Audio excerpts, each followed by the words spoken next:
what's up? So I want to talk about the Meek Mill racist hotel incident.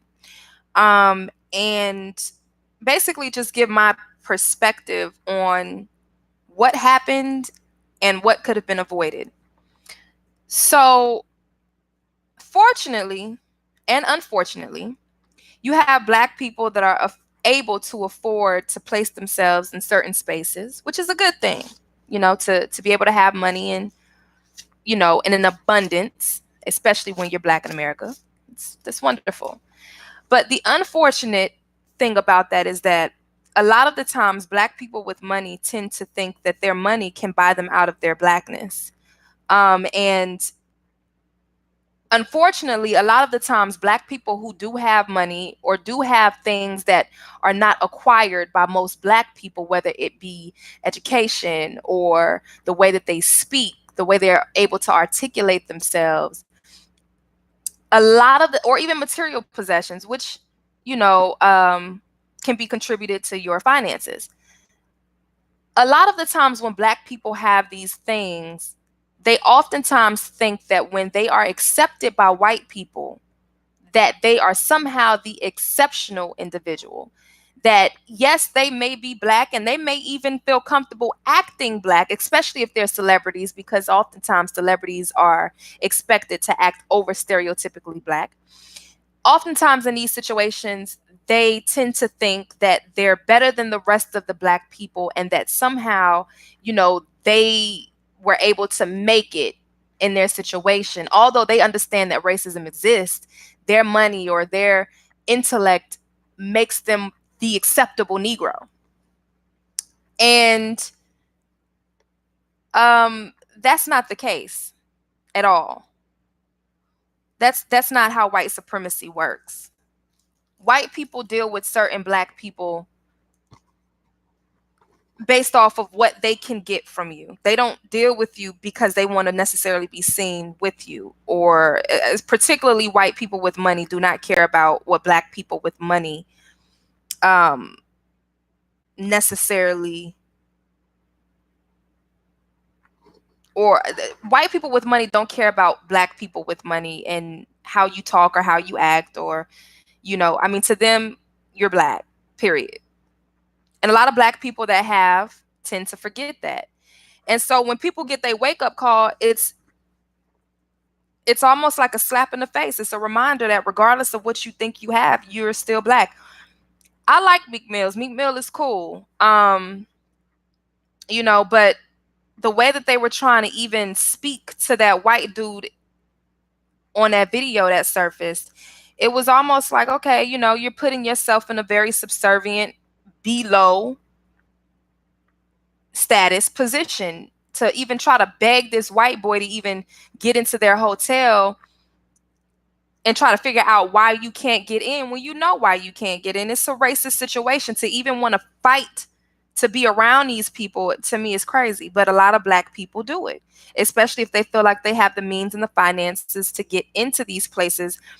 They think they should. That's not how white supremacy works. White people stick together, and they will stick together against any black person, regardless of what you think you have that makes you somewhat special, or able to rub shoulders with these people. They don't care about all that, and they will keep you in your place, quote unquote, meaning letting you know that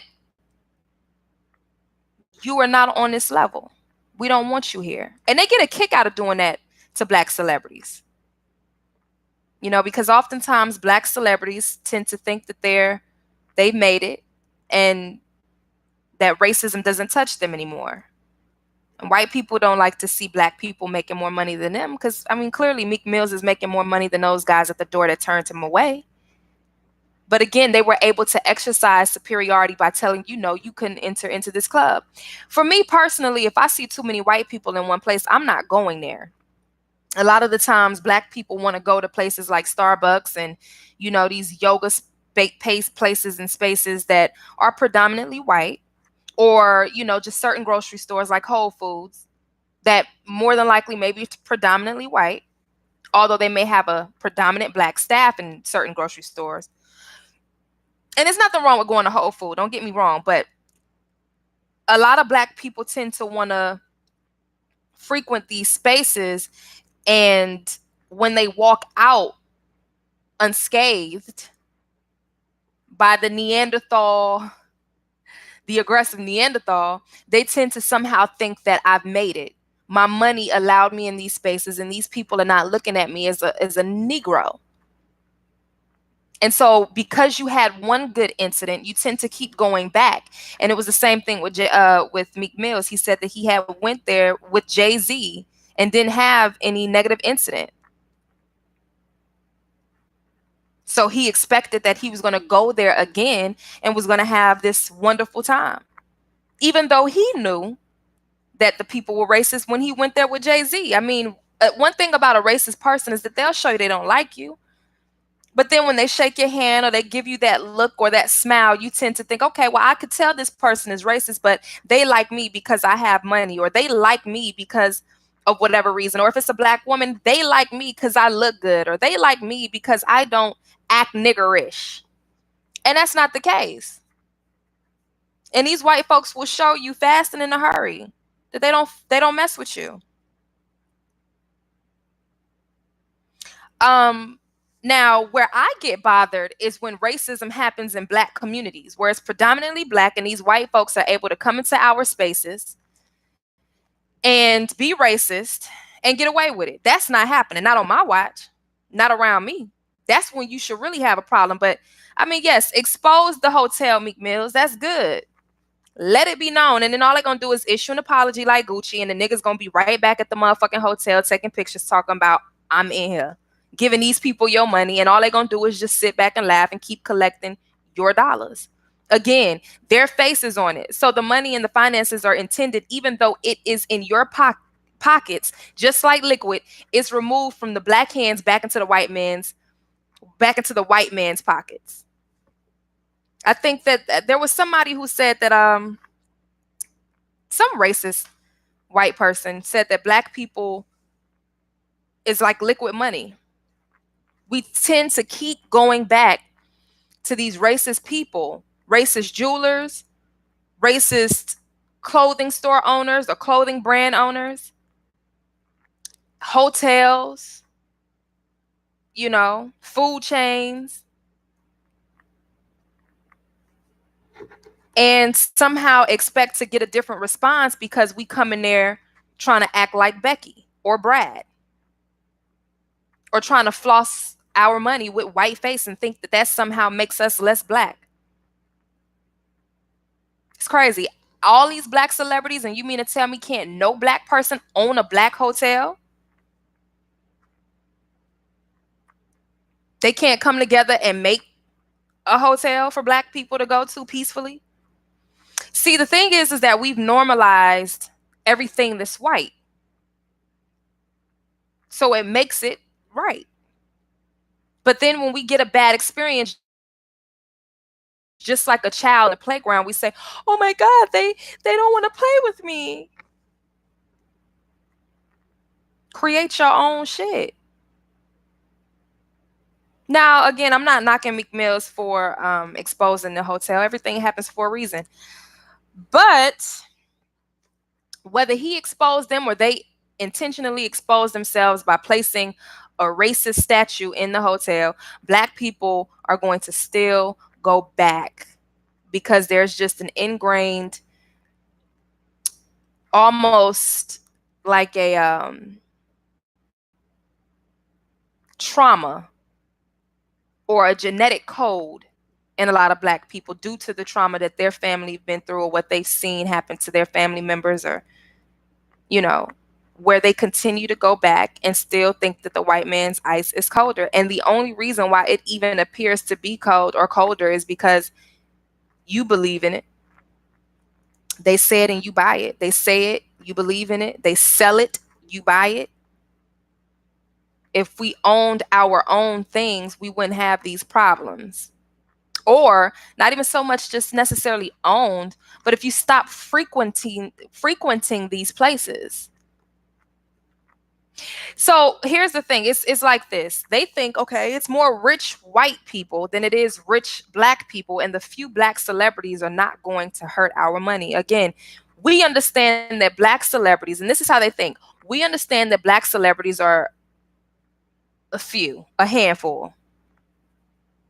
It's the same ones that come in here and y'all drop at one time the amount of money that we can make in an entire week with all the white people. So either way, we're going to get our money and we don't need you niggas. Except for they ain't saying with an A, they saying it with an ER. Bottom line is black people got to own not just businesses, because maybe not everybody is able to do that, but own your rights of who you choose to deal with. You do have control over that. To continue to try to frequent white spaces and places is ridiculous. It's ridiculous. And again, I think what Meek Mill's, just like a lot of other black people, especially black males, want to feel is inclusion in the illusion of white supremacy. And he got his nigga wake up call. You know, I know that he spoke often about the black judge who did him wrong. And oftentimes as black people, when we understand how racism works, we tend to kind of get a sense of an ironic sense of like, okay, whew, it's not just white people doing us dirty, it's black people. Now I can talk about a black woman doing me dirty, and thinking that that somehow will either get you in the good graces of white people, or you, because you want to look at white people differently because we really have no allies within each other.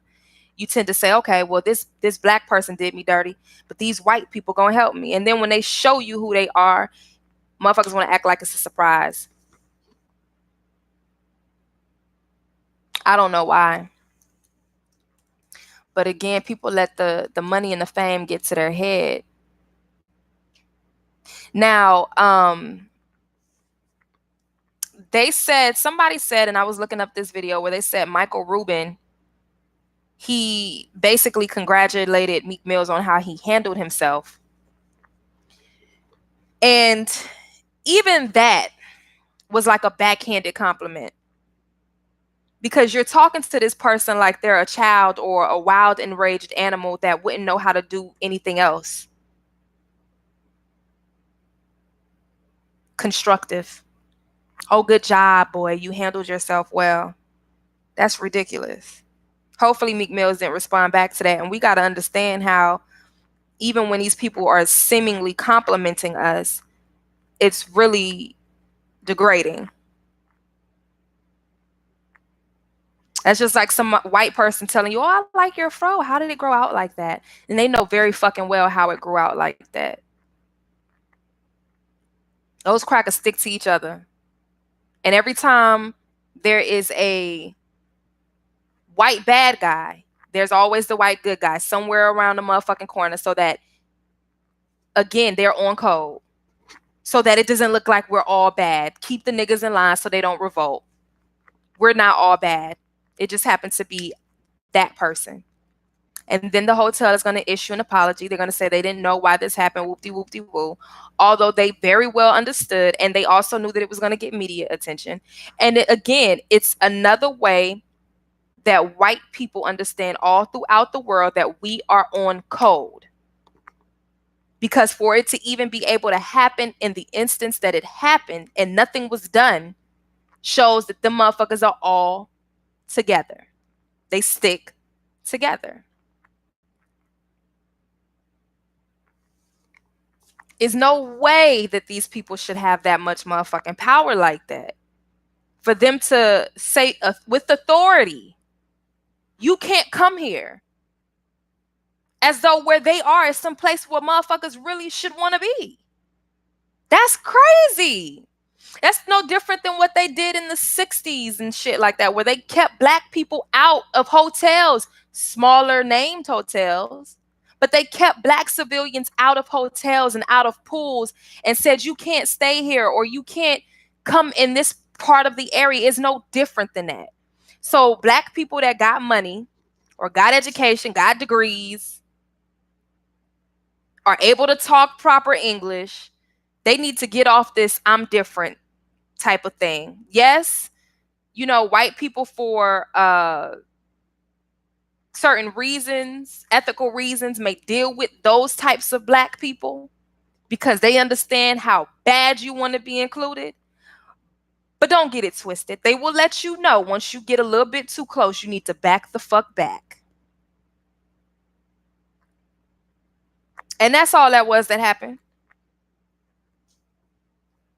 Again, Meek Mills and whoever else, that whole comment that Michael Rubin made on your page was a backhanded compliment, talking to you as though you were an ignorant child that didn't know how to be anything else but productive. And he was surprised that you were. That's crazy. What else were you supposed to do? Go off and haul off and attack the guy for telling you that you can't come in the hotel, as though that is something that you're supposed to want to fight for? No, you're supposed to say fuck it and walk away. I mean, what else? Like, come on. So again, white supremacy is so coded with their words and what they say and how they say what they say, even when it is seemingly supposed to be a compliment, that is not even, is literally not even funny. And if people are so desperate for that, then I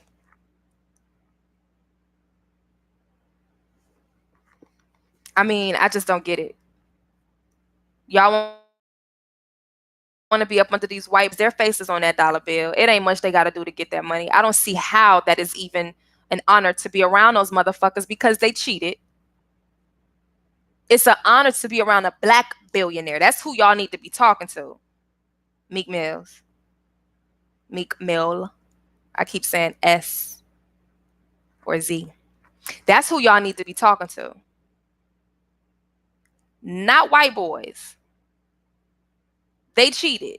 That's slave money. They got that money off of the backs of your people. So why are you chasing that money? That's dirty money.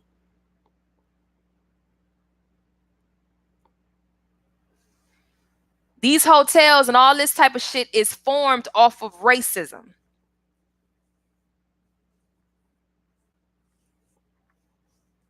So black folks need to get it together.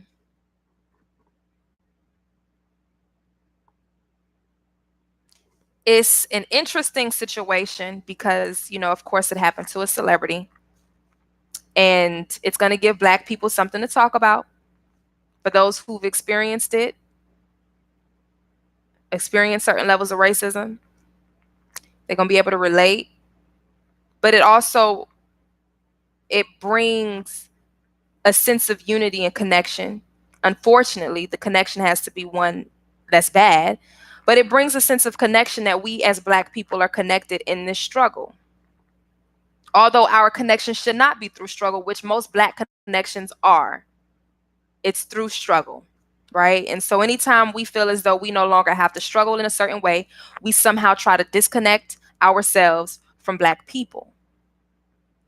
But what this situation was, again, it was a connection that we are all black, regardless of how much money you have. And unless them saying anything about their racism is going to mess up their bag, it really just, it'll make us look bad the same way as the whole Gucci situation. And Jim Jones rocking a fucking Gucci shirt and sweater. Like, what kind of shit is that? But that's to be expected, unfortunately. So that's my take on that situation. Stop frequenting places that are predominantly ran by white faces. I mean, shit, almost everything is owned by them, even if it isn't made by them. So it'll be kind of hard to move around that. But shit, buy Nipsey Hussle's clothes or something. Motherfuckers walking around here with Gucci. Wearing a black man's clothes is only good when he's dead or in jail. And we got to stop that shit as black people. We have really got to stop that. feeling of we need to be included in this white folks world, and anything with a black face on it or brown skin, because we different shades of brown, anything with brown skin needs to be pushed away, pushed to the side, and only elevated when the person is deceased or locked up or, in some type of a traumatic situation. While white people living their best lives off of our money, the money of our ancestors who they beat, and then now the money off of the ancestors' bloodline and new generation offsprings who are willingly giving them their money. All right, y'all, again, leave comments on my commentary or comments about the situation at hand, and I'm out.